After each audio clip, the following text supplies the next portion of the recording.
So for our assignment for the history of the selfie and what does the selfie say, for my summary for the first one, the article provides both a historical overview and a critical look on how selfies are influencing art, society, and individual identity in the 21st century. It explores how selfies have shifted from personal snapshots to significant forms of self-expression.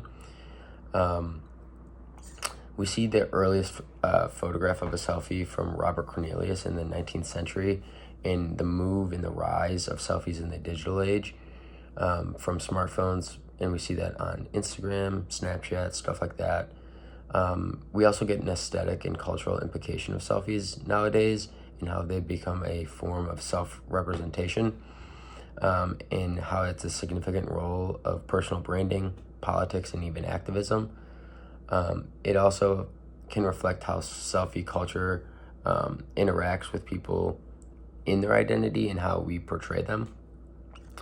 And then what does the selfie say? We see the two authors that wrote this article. They examine how a selfie can be more than just a casual photo. It gives them a position of power in self-representation, in social connection, in this social media age that we're in. They argue that selfies are more deeply embedded in practices of self-representation, where individuals can craft a version of themselves for public consumption. So people might see them differently than what they're actually going through. And we also see that in many different forms of social media today. These images can influence people and help them engage with them more. We also see these two authors kind of talk about selfies and how the significant role of modern communications practices and how they identify with identity, technology, and social interaction.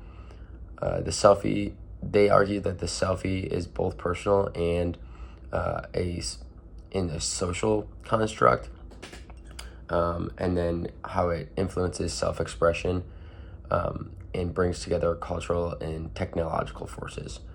So something that I found very interesting about this is that they connect to how they connect self-representation and social construct with selfies, because I feel like in today's world we get so caught up in looking at other people and how their lives are so great, but even though they've taken time and created these photos for us to think that their life is so much better or that they're living a great life when we may not be.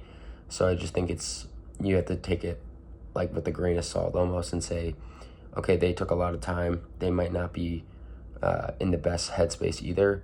So I just think it's interesting. Thank you so much.